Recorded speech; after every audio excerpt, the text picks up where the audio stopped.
Welcome to the American Business Podcast. I'm Kevin Deveji, your host. I'm welcoming you episode 159 in the American Business Podcast. Today we have a special edition, roundtable discussion. Before further ado, let me invite our guest to our virtual stage and let's get the discussion started.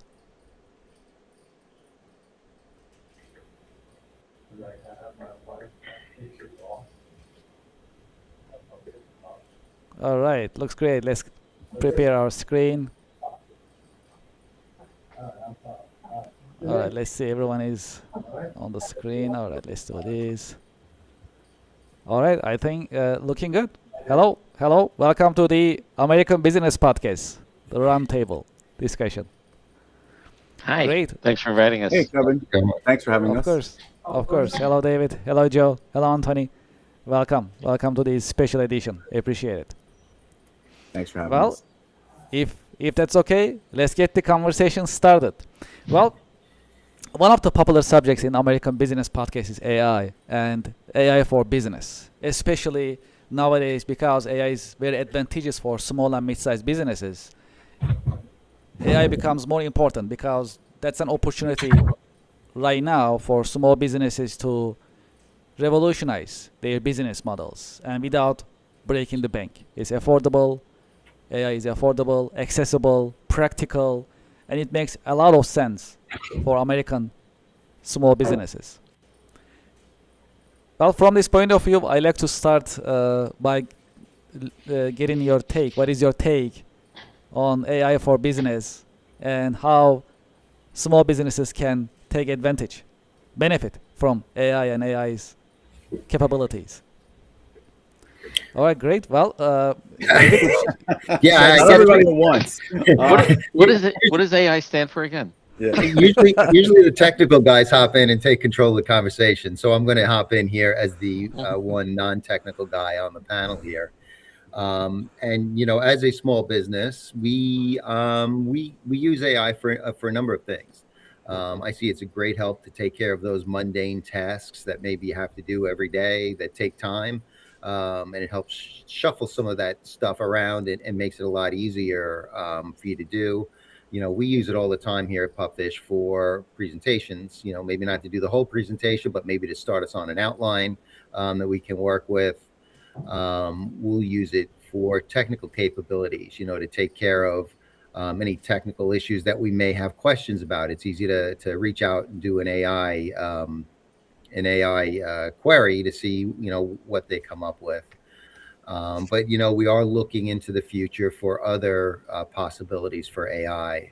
One of the things that we would use it for is, say, we have our degausser, right, which can do 1,300 drives an hour. But we can't keep up with that and record the data that quickly. But there are cameras now that can take good quality pictures of the devices it's going by on the conveyor belt, and then do some OCR on it and record the make, model, and the serial number, which is what we have to do. So that gives us the opportunity now to go on site for these big jobs and take care of all the work all at once. So although that's not in place yet, it's certainly something where AI can help us, and that's what we use it for. Right. sounds great. How about you, Anthony? What is your take on AI and AI for small businesses in the US and Well, globally? Yes. Yeah. Well, here's the thing. We first started internally, all right, just to automate some of our own processes and so on. The guys are trying to automate me. I don't know if that's going to be possible yet because I think a lot different than a computer. But the things we've developed bots within. So in each department, we have something called Jarvis that we created, which basically works with Slack. That depending on the department they're in, they can just ask Jarvis within Slack, questions and so on. It's all secure.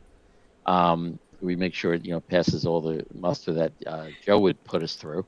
So they have that going on. So basically, it allows us through APIs and everything to connect securely to our databases. And so we can find out, even if we get the phone rings, for example, it comes up with the entire information about that client for us. at least the pertinent information about it. So we have it at fingertips. The other thing too is if it's something that's coming in off the SEO, the website or whatever, it looks that company up for us, so we have an inkling of who they are and so on. Pick up the phone intelligently. We also created outbound bots that can make phone calls and so on. We're just testing them right now internally. It's very interesting. We had created another one called Megan, which is making phone calls right now, and it's trying some things out. And I'm working on somebody called Callie right now, which is going to be a very fun bot, and it's going to be enjoyable. I would want to hear it, all right, because I'm developing this. So it's a lot of fun projects we're doing right now, but we're finding increased efficiency now in every department. I mean, we're working now so much better and leaner. We could take on more clients without having to hire staff now. So that's what it's all about. Joe, you could probably chime in on this. Well, first of all, I think you're mistaking automating with cloning. I think they want to clone you. That's what they are. No, they don't want more of me. And when you said they Megan, want something they get shut off. And when you said Megan, I'm thinking of the movie That Doll that was automated. So I don't know. That's exactly the movie. They named it after that. Yes, I realized that. From a cybersecurity standpoint, and I think that the way that Anthony and Dave use AI is fantastic. We're using it in a couple different ways in our company. From my perspective, since I'm not the one doing the coding and the penetration testing and the SOC work for our clients, I'm using more of the informational piece. But as I tell everybody when I do my trainings, is that you can use it for informational, as I'm ghosting on the screen, but you should also verify the information. There's a lot of misinformation that might be coming from it because there's different AI tools out there. So it's great. I mean, I use it because sometimes, I have a brain fart and I need to say, hey, what was it that thought I was thinking about? Kind of pull it together. But also from the technology side, it's being used to really do a lot of threat detection. It's trying to keep up AI with AI for the hackers that are out there. So it really is a very beneficial tool if it's being used for good and the right way. That it could be used in all these cases and really be productive for everybody's business. Yes, and actually, I like to also shift the conversation towards security a little bit, which is very important, right? And actually, I had a meeting earlier today, and one of the prospects asking us about how to use AI, especially to compare price. And they have e-commerce services. They are selling widgets. So they were asking us how to utilize AI, ChatGPT, and others to search for competitors' pricing and compare it to theirs, for example, in terms of competitive advantage and where they are. So, well, the challenge here is, of course, just as soon as they put their information out there in ChatGPT or another LLM, then it's just out there, right? Hey, this is my pricing, these are my products. Can you compare it with competitors? That's where they were going fundamentally. So we were like, wait a second, where does it go? And how long is it going to stay? Now the world has their information. So the importance of the security. So what is your take on this? Yes. Yeah, I'll start on this one. So I'm, I know we're all big on security as far as using AI. I actually just came back from doing a training for a school district, and I tell them, listen, you shouldn't be using you should not be using open AI at schools. Putting in that student information, putting in any information, you're putting in open AI, it's out there. Don't do that. A lot of times then people ask, well, what can I use? I would recommend using whatever is in your security ecosystem. There's certain procedures. There needs to be a policy around how you can be used and what can be used and what kind of information put in. Humans are very visual creatures and they need to have that structure.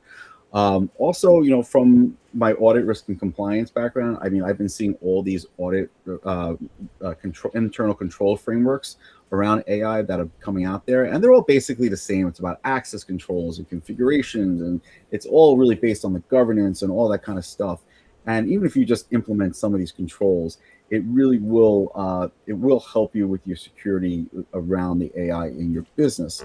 Um, and just quite honestly, you just want to make sure that everybody is aware with the training that there are data privacy laws, whether or not there are AI regulations out there. I don't separate the two. I don't care that there's no AI regulation out there as far as what you should be putting in, what you should not should be putting into it. It still falls under data privacy laws, and people have to understand that it still falls under your data privacy laws that are state by state and federal government, and not think of it as a separate entity in that respect. Exactly. Yeah. Yeah. You can't just put stuff into ChatGPT, for example, that's kids' information, health information, and so on. You got to be very cognizant of that. Is that because it's like going out to the world. Once you've put something in there, it's out. Right. So from a data privacy standpoint, it's extremely important. Yeah, we use it to look up general basic information here, never anything specific to anybody here or to our company, just for that purpose. And, the requirement to protect that is so strict.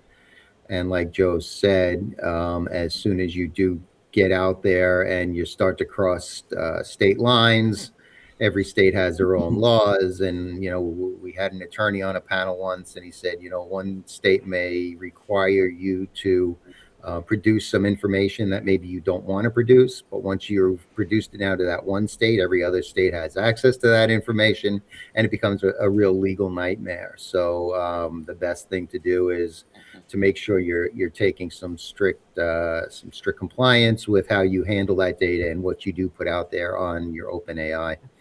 Yeah, and just to follow up on this, there was a real world example of another IT firm that I was talking to the other day, who was working with a potential law firm client, and the law firm said they were putting information on some of their legal documents into Claude AI, and literally within 5 minutes, the IT person did a Google search and found that entire document on the web.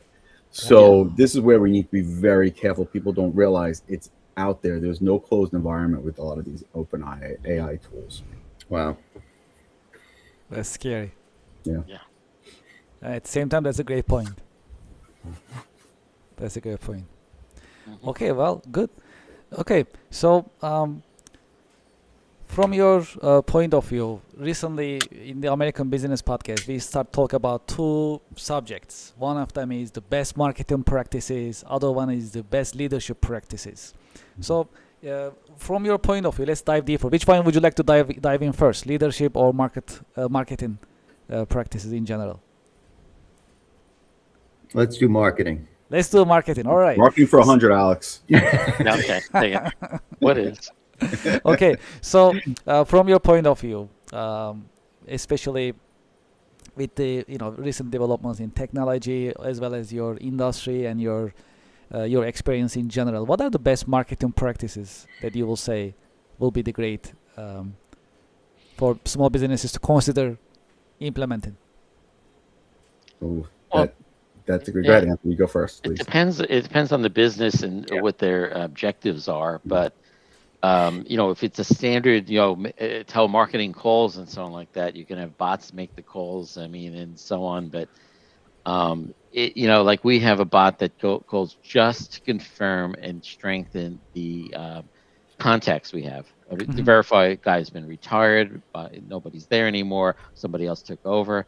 The bot's smart enough to do that. It makes the call. It just freshens the lead for us. All right. That's one aspect from the marketing aspect. And from a social media aspect, the posts and so on, it can generate posts for us and find content for us. I have a morning thing I wrote. Actually, I didn't even write it. I had AI write it for me, and I created a Power BI scripts and so on that gives me a synopsis, like a daily report of all the cyber incidents that happened today, with what is going on within my company as far as like posts we did, also from a standpoint, an industry standpoint, what's going on in the industry, and then if it wants me to generate a post for the information of the day, it will. That can be now put up and sent over to marketing.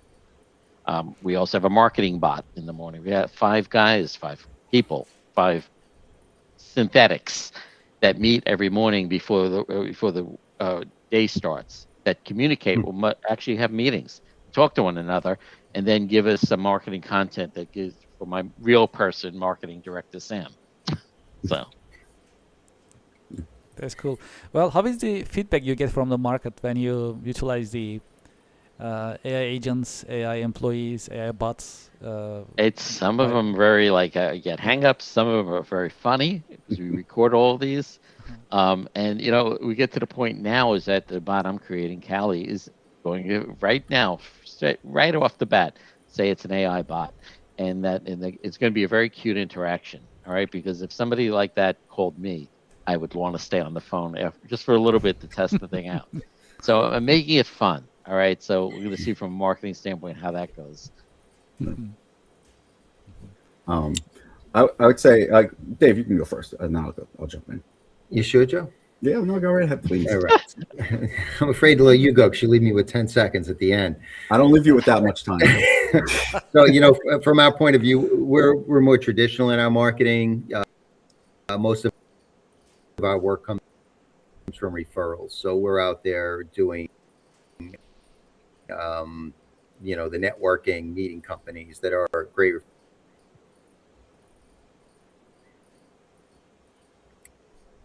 We do, and they can refer our services, and the fact that they do refer have close to a 100% there for a second. Yeah, I think you're starting to look like an AI bot. Yeah. Maybe I am. You know what? We might all be. We're in the Matrix. You could and be then in a the other approach simulation,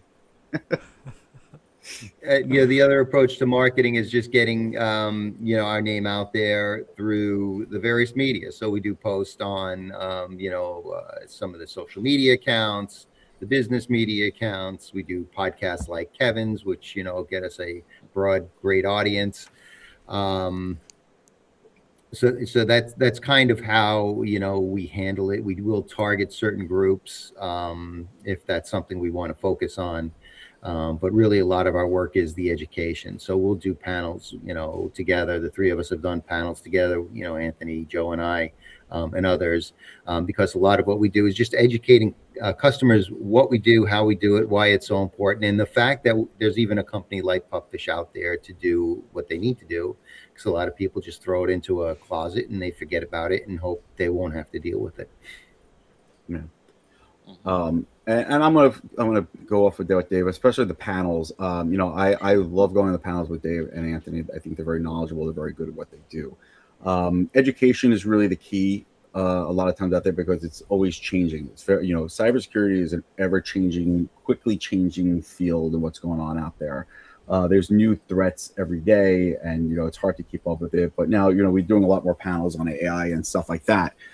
From a marketing perspective, besides for the education, the networking, like Dave said, you want partnerships, especially in a region like Long Island. It's partnership is very, very important. And also, the podcasts are great. I think that and every business can be different, and we think that like for cybersecurity podcasts would be great to do. Some other businesses may not be so great. We're also sending out a lot from Circle Boom. We use that, and we send out articles based on the industries that we work with. So we're always sending out things about education. We're sending things about law firms, about accounting firms, things that they really need to know, and they're not hearing on the mainstream. So if they're following anything that we do and they're following our pages on, let's say we do a lot of LinkedIn posts. I do a lot of the personal LinkedIn posts for Stetson, and then we also have the Circle Boom doing the automated ones. So if we're doing panels, I'll put it out there myself. I'm not unlike Anthony, who is smart to do so and to use AI. I'm not using AI to write any of my stuff. I've just so conditioned to write things over the last 25 years that I just kind of just write it myself, but I do use the AI a little bit to kind of tweak it, when I need. But it's multiple ways that we can get out there and get the word out there. And, I think that if you find the right avenue you go down, or multiple avenues, you just take advantage of those and and use each one to your advantage. You know, it's interesting. Well, We're Joe, talking about AI, and you look around, and we're not the youngest guys in the industry anymore, and you wonder if the younger crowd is doing more AI because they've grown up with it more than we have, and maybe they can adapt to it easier. Anthony's extremely technical, so he can pick it up. But somebody like me who's fairly technical, it's a bit of a learning curve. And is that what's really keeping me from really diving in and getting to know this, or is the fact that we're a small business and we have a lot to do, and I just don't have the time or the energy to put into it because I'm focusing on other things. So but maybe if I used AI, I'd have more time to focus on those other yeah, things. So yeah. catch 22, right? Yeah, you have to jump in, and maybe if I had some Anthony's knowledge, it would allow You're me to. welcome to call me. I'd be more than happy to Well, share it. maybe you have to come over one day and we'll have a little chat. We'll have some pizza. Yeah. You can get the dog and get some AI programs running.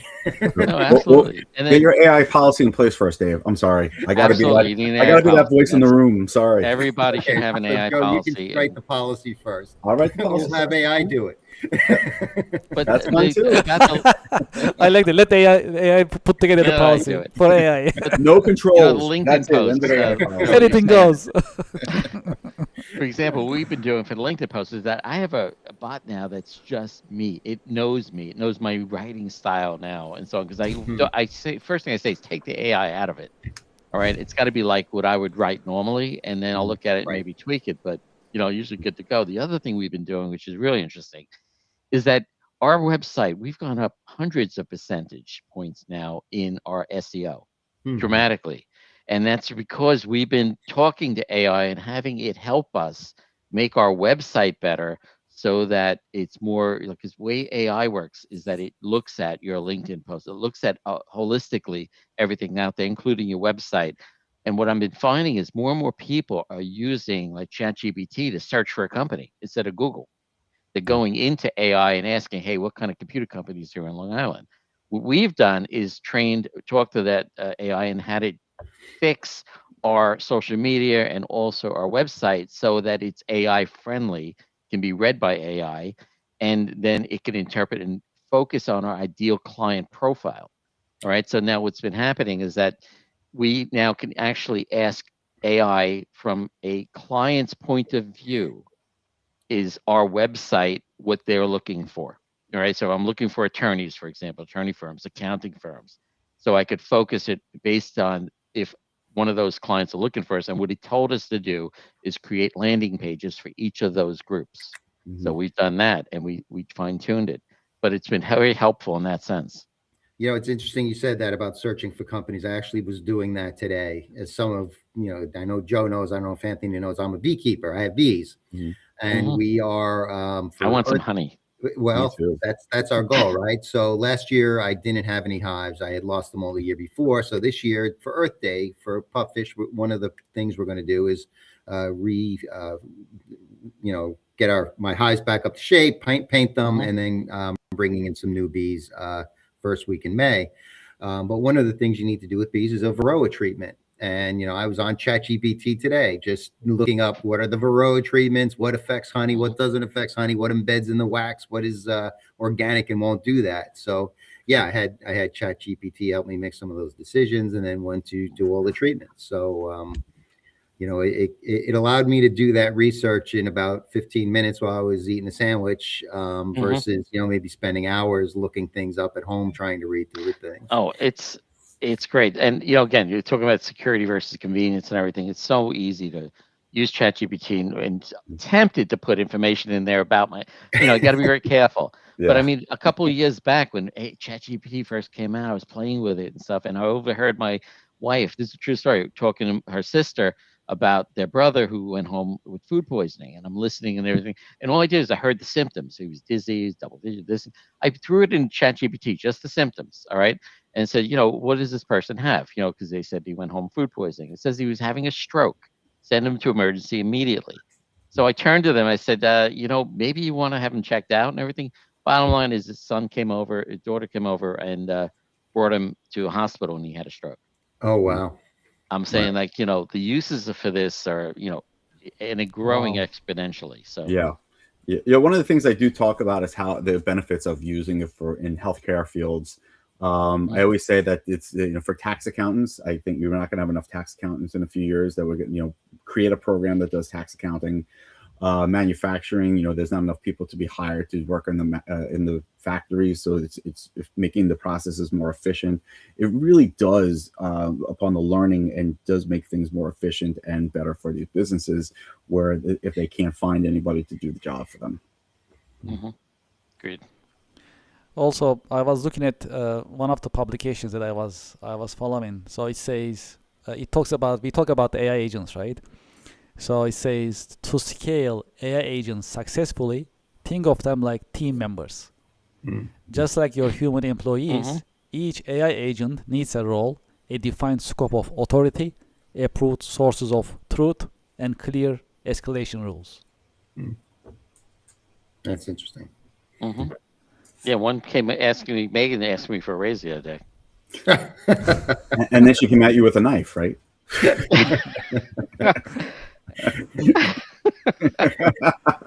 Scary world. That's definitely interesting. I actually heard about something similar before, using and position AI agents in organizational charts. So there is David, there is Absolutely. Anthony, there is Joe, there is Kevin, and there is also Megan, just like you mentioned, in the organizational chart, right? So we know where the Megan is the AI agent and the role. Nobody wants to work under her, though. Yeah, no. See, I would think that there would be more in the process flows than the organization charts. That's probably where I think people have not gotten to the point where they make their process flows, which they should be doing, so they know where they can find the weaknesses, so they slap them into the organization charts. I think it's a lazy way to do it, not to but it's a lazy way to identify your bots. Yeah, we had AI help us with the org chart, based on oral strengths and so on like that, who should be in what role. Yeah. So.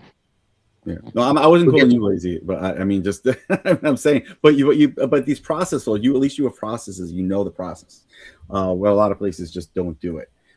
So they just say, okay, this is what I'm using, and that's how it's going to be done, and who's going to replacing this person, rather than why don't you just fit it into where the process is, so that that it's going to hit the AI agent here, and then the decision trees start from there and go out. Yeah, it looks like we're going to have more and more AI agents coming in, and small business. This is something really like we just talk about small businesses in US, which is the backbone of US economy, and they can this can really be implemented for small businesses in that sense, utilizing it for small businesses to implement or use these AI agents. Where they should start from? Start small. Yeah. Walk before you run. Be cautious. Have an AI policy in place. Understand things. Because 85% of the businesses out there are just dabbling right now. I was on the phone with one today. They're playing with it. It's a medical company. They're playing with it internally. I'm saying, playing. I don't like to hear the word playing. All right. Just what do you have in place? Nothing really. I said, all right, we have to talk. So Thursday is the date. I'm going to be talking to them. But they need to have something in place first to understand how they're going to use it. Then they can play around. Some simple things are like, even I use something to record meetings, for example, and it summarizes them for me. If I'm doing a sales meeting, it tells me where I'm strong, where I'm weak.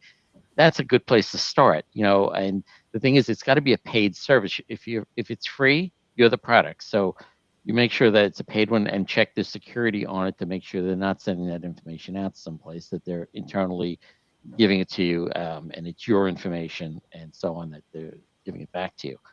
And then there's other softwares that you can utilize, like for example, one of the programs I'm using is HubSpot, which works out very well for contact management and so on.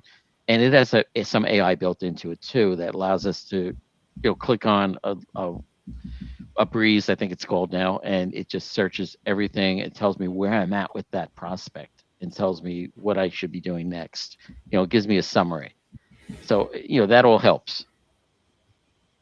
Yeah. And it doesn't cost much at all. I'm using the free version of HubSpot, right? What you going to say, Dave? Well, I've got a couple of things. First of all, for somebody for somebody who doesn't really use too much AI, I'm using ChatGPT because it is very general and open. I'm not putting any private information on there. What are some of these paid services I should be? Is there a list? Where it would give me some ideas of where to start, because I wouldn't even. I probably have to go into ChatGPT and ask it, because I wouldn't know where to start to look for an AI service.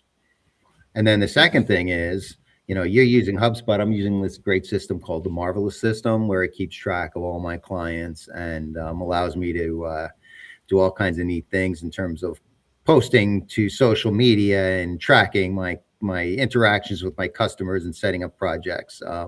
So yeah, it's very helpful that way. And there's all kinds of neat things we can do with that.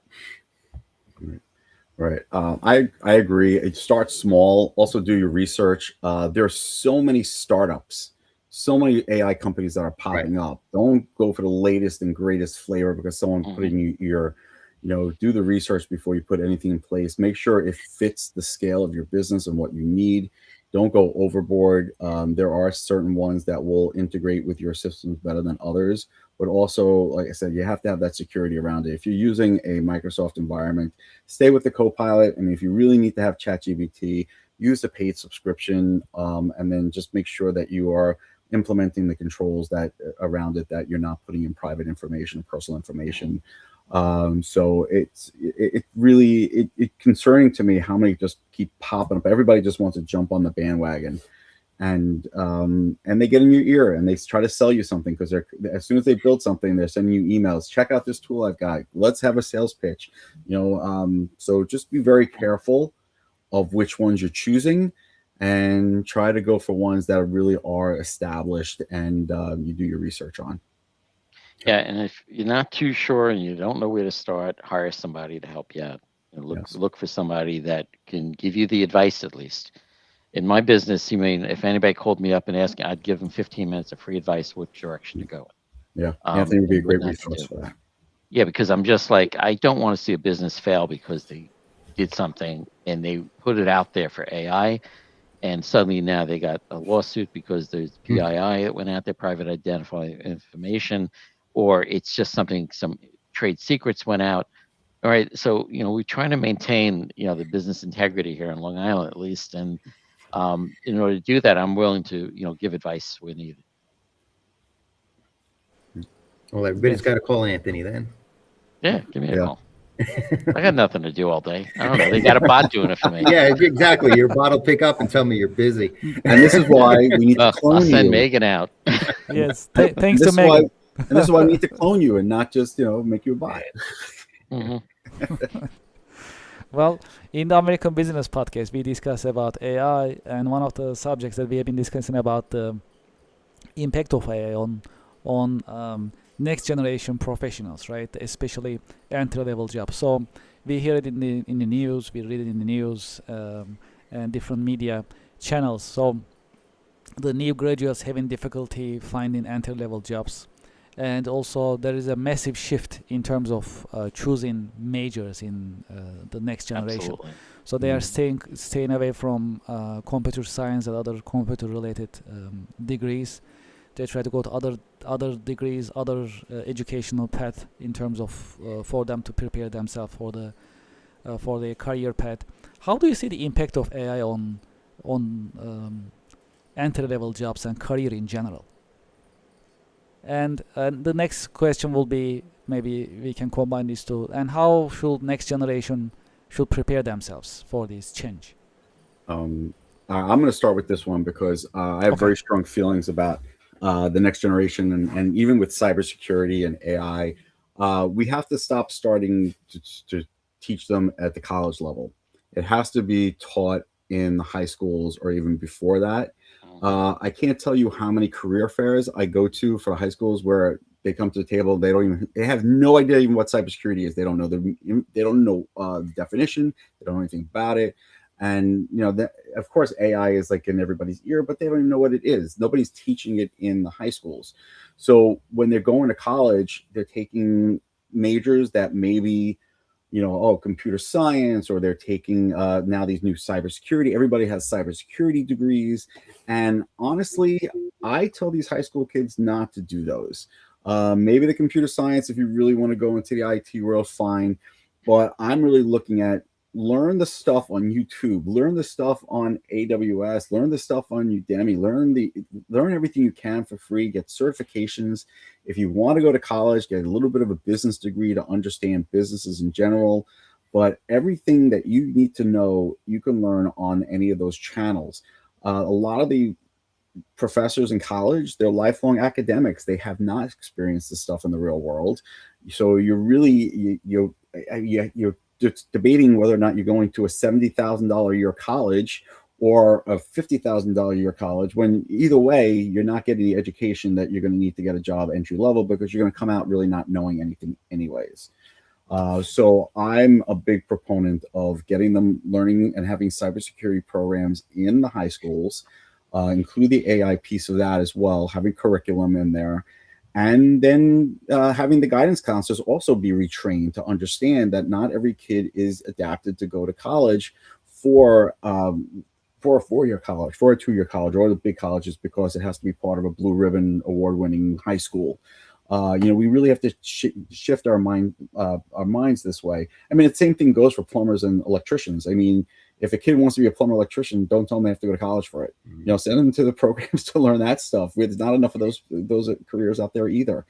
So there really has to be a different mind shift in education to get our kids excited and our students excited about going into these careers and really understanding what they are before they waste their money in college.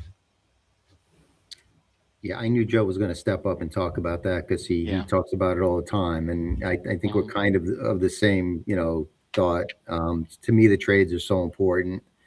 Learning how to weld, learning how to do electrical work, plumbing, whatever it is, it's such a necessary skill that I don't think we place enough positive emphasis on it here in the States. I'd like to see more emphasis go on that, because like Joe said, not everybody's built for that. I went through college and I never liked it. My mom always says she was so proud of me when I graduated with my master's, because she knew that I hated school from kindergarten, but I went through it because I wanted it to be in finance, and we needed a degree to get into that at that point. And now I'm not in finance anymore, right? I'm running a company that does data destruction and e-recycling, which I think is better suited to me. So I think, it's a matter of what, pick something that you're suited to as a young person, and, develop your career development based on that, and whatever schooling or certification or trainings you need. That's really the most important, because it's a financial decision, right? As a finance person, you have to do the cost benefit. Like Joe said, are you going to spend $70,000 a year to get a degree and then come out and, work in my warehouse lifting stuff? You don't need a degree for that. So, that's really what you need to look at. And, I think AI may take away some of those lower level entry jobs, but I think it's also going to create other jobs that people will need to do to support AI and the functions around it, and, whatever improvements we see because of the, some of the great experiences and developments we have coming forward. I think about my own past, how many times I pivoted my job and career, and all the different things I learned over the time, and how I'm fitting in right now very well with what's going on. I look at it, I think people are asking the wrong question, in the sense of like, hey, what job should I get? It's more than that. The better question really is, what capabilities do I need to build? What experiences do I need to get? Because one skill on its own today is basically a commodity.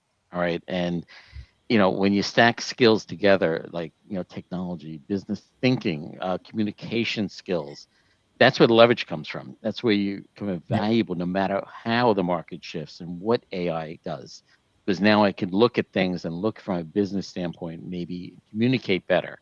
I'm basically stacking my capabilities, because I have a lot of different experiences, I can apply in different areas now. So I'm thinking when a kid asks me what job I should go into, it's not the job, more as packed what skills you need. Communication is key. Be able to speak and so on in front of groups. I think that's very important. Yep, problem solving, analysis, all those things. Mm-hmm. Right. Yes, when we think about how next generation can prepare themselves, these are important points that they need to think about. Also, it's shifting too. For example, in terms of picking the right career, and also if you are in a career, to understand you are in the right one, really, like being happy and being productive at the same time. One of our guests in the American Business podcast, for example, he mentioned an important point. When you are working, if you feel like time really passes by so easily, that's a good sign. That means like you don't feel like time is passing. It's just feels easy. It's not easy. You work on it. You work for it. But then at the same time, time passes by. That's the feeling. Yeah, I think Then you we've get all had those kind of careers and jobs where we've worked at it and it feels like it just never ended. It just was the slowest day ever. I spent so many years in that mindset, and until I started shifting to the IT, information systems, and cybersecurity, and what I'm doing now, I love what I do. I mean, I'm really free to give back to the community, like the things I've learned in my career, and to just not feel that stress of, hey, I got to get this done in this place, and because this corporation needs it, and because we got to get the 8K out, and I'm like, just like, that's not for me. But I'm able to help small and mid-sized businesses and use the skills I've learned from my business path. And I was an accounting and finance major, and now I'm doing cybersecurity. So go back to Dave's point. It's like, all right, I learned about business, but I learned about business more from working in the businesses than I did from like 4 years of college that I had. So it's really it's really a new experience for me, and I really enjoy going to work every day. And I used to talk about retiring, and now I'm like, I'm never retiring. I want to do this forever. I love what I do. I'll retire after you. All right, well, I'm never retiring either. all right, good. Listen, I'm just going to take up golf now because I want to go to more golf outings. Yeah, not that I want to retire and play golf. I want to go more golf outings for work. Mm-hmm. Yeah, so these are all important points that we need to think about in that sense. Well, okay, yeah, this is good. Well, today we talk about AI. We talk about the impact of AI in small business. Also, we talk about next generation. Is there anything that you like to share in this part of the roundtable discussion? Anything that you've seen in your Parting practices? words. What's that? Right? Parting words. Parting words. Our last words. Basically, I would just say anybody coming into this, kids graduating with these, just be an infectious learner. All right, and try to do something that you're going to enjoy, and that's success. I would also kind of echo that students need to really figure out what they want to do before they get to college, and if they like stuff like this, try to learn on your own. And for businesses, when you're using AI, don't jump in feet first. Do your research, put the controls in place. I know we've been talking about that over and over again, but it really is important. You don't want to put the cart before the horse, I always say, right? And that's what we seem to see a lot when it comes to small and mid-sized businesses, because they hear the buzzword and they want to jump on the bandwagon, and then something happens where they're just have a data breach, or they're exposing data, and they're doing things that they're not supposed to do. So just going carefully, and don't do your research before you get into anything like this. And I'm going to touch on leadership, because that's something you mentioned that we never got around to. And I think it's important for young people to, when they are looking for a position and they're looking to develop their careers, to find a good leader, somebody to follow. I still remember my first boss because he taught me some very valuable lessons about business and how to treat people. And he was a man of integrity. And to me, those are very important qualities. And it was, his imprinting his values on me as a young person that I have now carried through my entire career. And there are days where, I'll be stuck on a problem and I'll think, okay, what would John have told me to do? How would he have challenged me to answer this question, 40 years ago? And, I kind of go back to some of the puzzles he gave me or some of the questions he asked me to solve a problem. And they help me today. So getting that leadership experience to help you later on in your career is very important. And they're lessons you'll carry through life. Yeah. These are. Yeah, go And ahead. can I just add Yes. to that, Dave? Because that's a great point. I've had some horrible bosses and I've had some good bosses. The thing you also want to do is you want to take away those experiences, the positives and the negatives, because I've taken those horrible bosses and I've said, I'm never going to be that way. And I'm not that way. And then I've taken good experiences, whether it be from a boss or from even a retail job or a mall job. Hey, I've learned how to communicate with people. This is what I've taken away from this. I can talk to any type of person coming in with a bad mood, good mood, and things like that. So there's no job, big or small, that you're not going to learn a little something from that'll carry into your career. Absolutely. Yeah. Good These point. are great insights. Well, the 45 minutes just passed by. I think that's a good sign, right? So I didn't even Yes. notice how it passed Barely by. felt. So that's good. Oh, we can Well- keep going. Dave's got 5 seconds left. Dave, Yeah, so you leave me, right? 5 seconds at the end. oh, you just gave it up. That's what you've done. That was a great discussion as always. We should keep it going. These quarterly roundtable discussions are great, and our audience listeners, they love it too. So I'd like to thank you, Joe, Thank you, Kevin. Anthony, David. Thank you very much for Thanks, being with Kevin. us in the American Thanks, Business Podcast in the roundtable discussion. Appreciate it, and looking forward to the next one. All right. Very Take good. care. Same here. Thank you very Everyone much. have a great day. Thank you, and to our audience and to our listeners, I hope you enjoyed today's roundtable discussion. I like it very much, as I always do. Thank you for listening. Thank you for watching. We'll be right back after a short break. Thank you very much.